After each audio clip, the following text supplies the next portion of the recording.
Well, thank you. I'm delighted to be here. I want to thank Maurizio and Zaya for inviting us to be here, inviting HeartMath to be able to share with you all. How many of you have heard of HeartMath?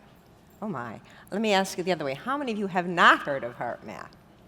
Just a few. Okay, well, I'm hoping to share with you this morning kind of an overview of our research into heart intelligence and some of the new discoveries that are happening. Won't spend much more time talking about myself, except that I have been involved with HeartMath since the beginning, or I like to say before the beginning, because since the mid-1970s, I have been exploring how the heart and the head, brain, mind work together as a research psychologist, and how they can incorporate our inspiration for attitude change or motivation. So I was studying at the University of Chicago and exploring that all my life along with meditation until I met Doc Childrey, who started talking about the intelligence of the heart. And I knew about being heart empowered, putting your heart into it, but that was new concept to me. And what was exciting to me about it was that we wanted to research the spirit, heart, brain, nervous system connections to see if we could find some physiological underpinnings that would help people connect more with who they really are, unfold their higher capacities. And so that's how the HeartMath Institute was actually started, with 30 of us who were meditators wanting to create a simple system without rituals or any of the types of Eastern traditions we'd gone through that could reach everybody, whatever religion, tradition, taxi cab driver, belief system. And that's what inspired HeartMath and our 100+ research papers over the years. And in the early 90s, we discovered that heart rate variability, which is measuring the beat-to-beat changes in your heart rate, which change with every beat. So if you look at that slide, the heart rate is about 70 beats per minute, but it's changing with every beat. And what HeartMath discovered, published in the American Journal of Cardiology, is that these beat-to-beat changes in heart rate create a pattern. There's a lot of people measuring other aspects of heart rate variability now for overtraining, for a lot of other indicators for health. But we specifically focused on the pattern because it's the pattern of the heart rhythm is what's informing the brain. And we found from other neurocardiology research that the heart actually has its own little brain inside that can sense, feel, learn, and remember its own intrinsic nervous system, and it wasn't really discovered until the 1990s. So what happens is when we're feeling stress, frustration, anger, anxiety, worry, the heart rhythm pattern becomes jagged and irregular, like the top graph. And that signal is sent from the heart through the vagal nerve to the brain. When we're feeling love, genuine care, compassion, kindness, appreciation, all the qualities we associate with the heart, we see this beautiful sine wave-like coherent pattern at the bottom. And the heart brain is sending that pattern to the head brain. This is probably the most important slide I'll show you, and I think of what HeartMath is sharing through our training programs and coaching programs in the military, all 4 branches of the armed services, law enforcement, schools. We really have a mission to help people align the heart and brain to become their higher potentials without necessarily using the spiritual language, but that's our motivation, to really reach the street, bring sky to street. So if you look at this, you can see that the signals from the heart going through the vagal nerve to the brain are actually going right to the thalamus, which synchronizes cortical function, and then to the frontal lobes, and they're going straight to the amygdala, the emotional memory center. And the core cells of the amygdala actually synchronize to the heartbeat. So what we're feeling and what the heart rhythm pattern is doing is affecting what emotional memories come up. So stress and anxiety can come up, trigger the brain pattern match to an anxiety habit. Loving, caring, practicing heart coherence, that becomes more familiar, and the brain and the amygdala respond as a pattern matching computer. So what's exciting about this is that we really are finding that there's a state of the heart, a physiological state called heart rate variability coherence, that we can train ourselves into to help change our baseline brain response to stress, and our connection with our higher intuitive guidance. Now, I want to make sure you understand there's a difference between relaxation and coherence. Relaxation is wonderful, and it's not a high-performing state. As an executive, I don't want everybody sitting at the table relaxed. I want them present, alert, and clear-minded, but relaxed inside as well. And that's what we're seeing here. I don't have a pointer here, but the peak on the top right is the relaxation response, the parasympathetic. And if you look down below, the coherence state shows the parasympathetic and sympathetic nervous systems entrained, so their power is working together. And that's what we call the heart-empowered coherent state, because it's actually now sending that signal to the brain, synchronizing cortical function all the way to the frontal lobes, global synchronization. And it has more power. It's 700 in the power spectrum versus the relaxation power. So if we can get into that state, we can help ourselves enter the flow state that business people talk about, or sports people, or the first level of the zone. We're really in a state for optimizing health, clarity, performance, and our connection with intuition.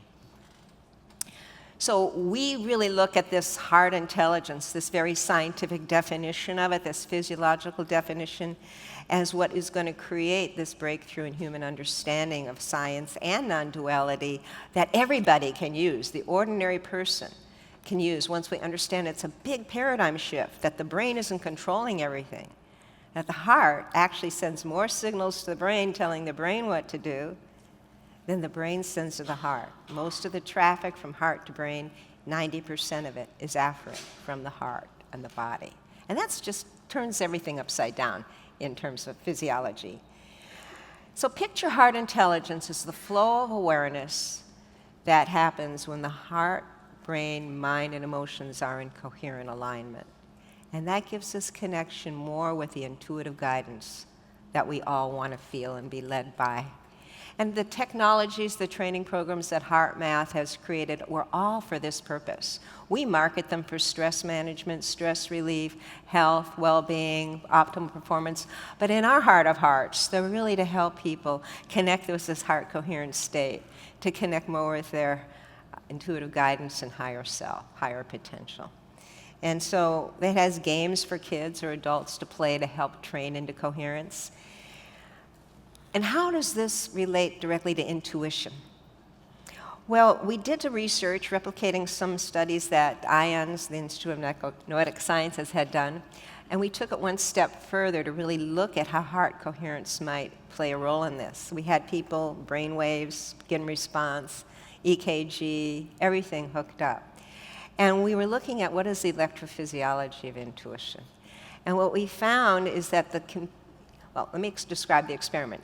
The computer would randomly select either a disturbing, gory picture of blood and guts, or it would select a very calming, beautiful picture of bunny rabbits in nature.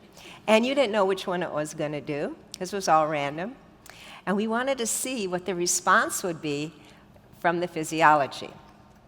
And what we found was really exciting, really intriguing.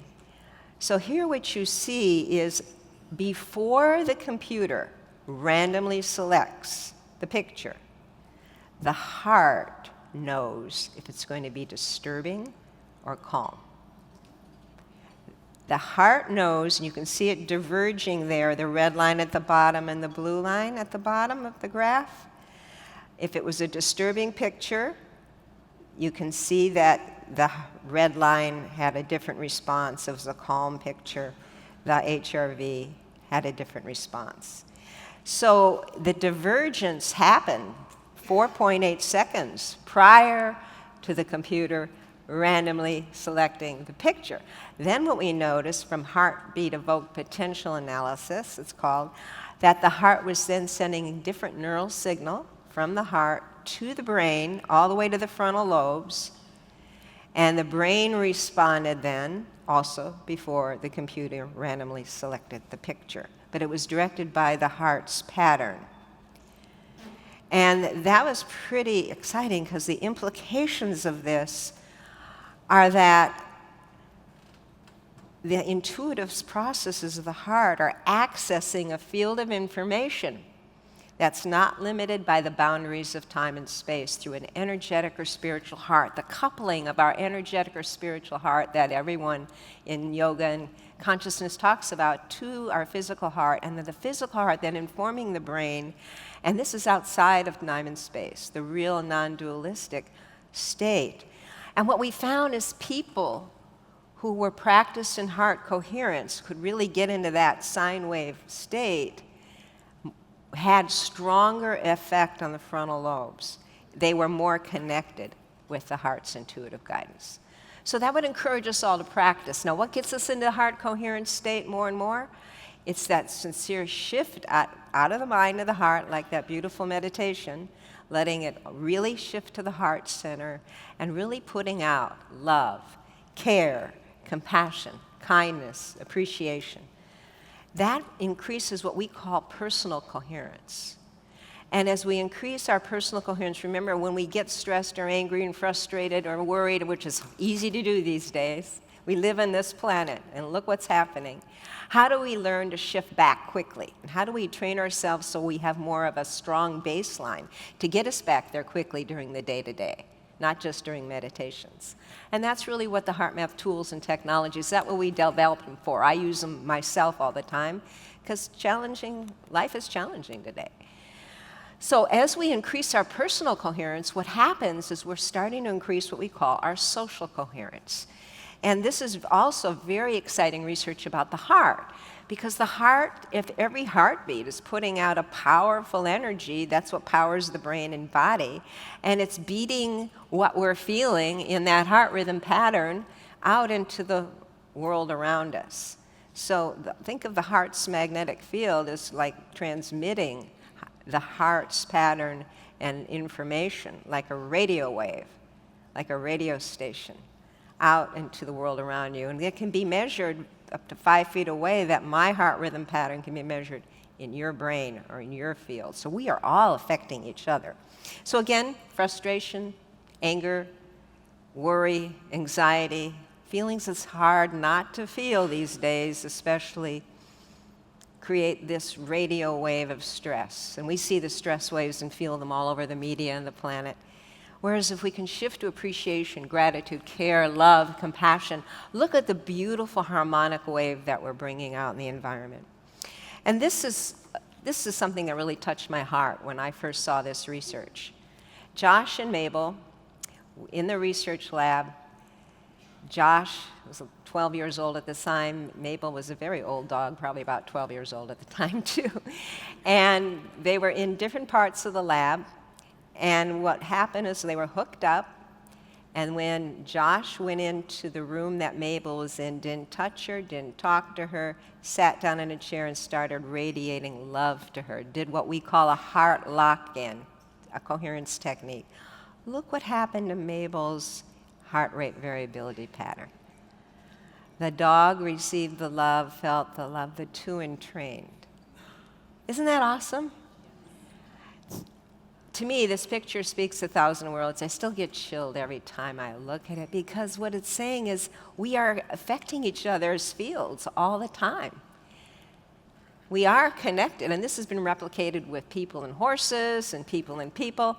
So this entrainment of our heart and brain, and this entrainment between each other, can lift the field environment, and so lift the vibration of the field. In fact, coherence is understood in physics terms all the way at the quantum level, down to nature, into the human level. We can see coherence at every level. And that links us to other dimensions, which is what we all need. Like a laser light is coherent photons, much more powerful than incandescent light, so we can access that potential within ourselves. Another research project, not ours, was done by another group, another institute, where they had 3 people who knew how to get into this heart coherent state, all hooked up around a card table, and a 4th person who knew nothing about it, and they hooked the person up. And there were 10 card tables, so 40 people. And what they found was that in a very short time, the person who knew nothing about what was going on started to have more heart coherent patterns in their heart rhythm. They got into coherence. That means we can affect each other. We all know that intuitively, but to see it measured and to see how strong a role the heart plays in it, actually a priori to the brain, that means we all really need to pay attention to what's going on in our heart and our feelings. So we launched at the Institute of HeartMath the Global Coherence Initiative. And there's a table out there, you can learn more about it, but this is where we're researching interconnectivity. That human cognitive functions and emotions and behaviors are affected by each other's magnetic fields, and our hypothesis is by the planetary energetic fields. And the Earth's magnetic fields are carriers of biologically relevant information connecting all life together and forming all life. And so we're all affecting this global information field. So our goal, our hypothesis, our desire is to see if large numbers of people getting in this true heart coherent state of love, care, appreciation in their synchronized meditations can have a more dramatic impact on the Earth's fields and benefit others and really help offset the planetary stress wave that's going on in the field.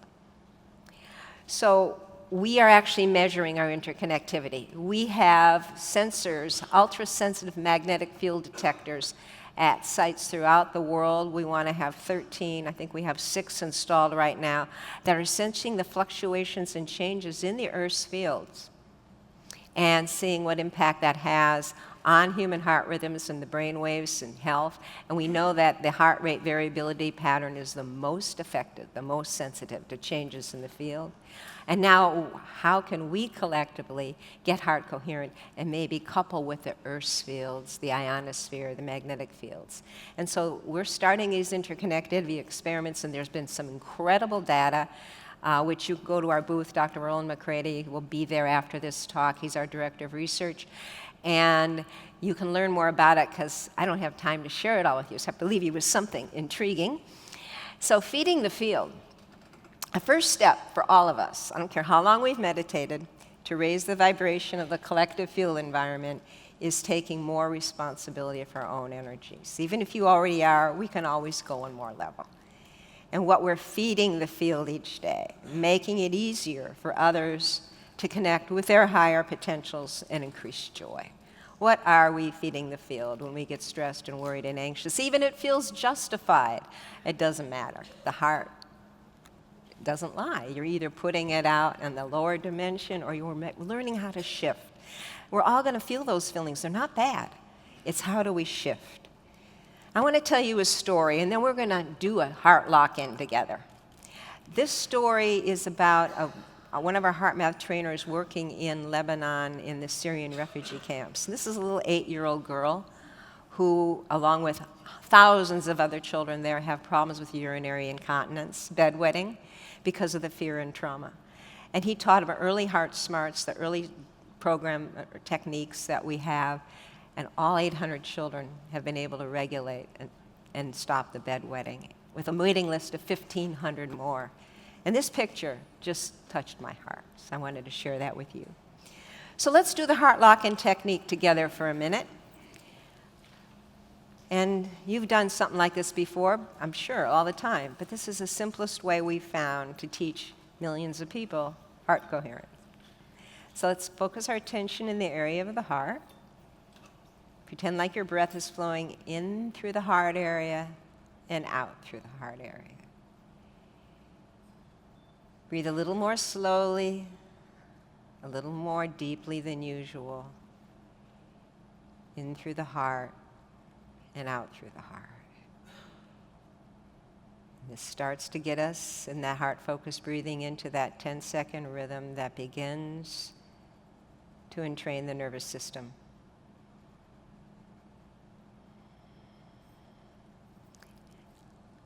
And now as we continue breathing in through the heart and out through the heart, activate a feeling of love, care, appreciation. Make a sincere attempt to experience an appreciative, regenerative feeling, gratitude for each other, or something or someone in your life, a pet, anything.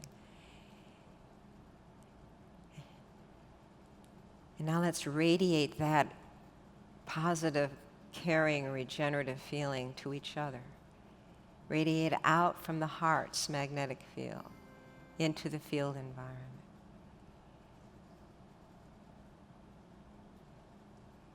You can feel the vibration in the room lift right now because we're doing this coherently together. And radiate it now to the planet and to all who are suffering and in need. And keep your vibration up as you do that with sincere, heart, coherent compassion and care.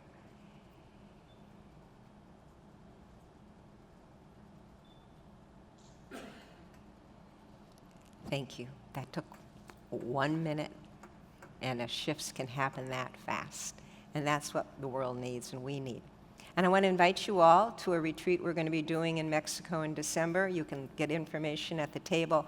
But here we're going to go much more deep into interconnectivity, raising the soul vibration, exploring this research together.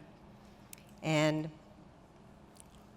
we'll do a demo of the technology if you'd like. And thank you so much.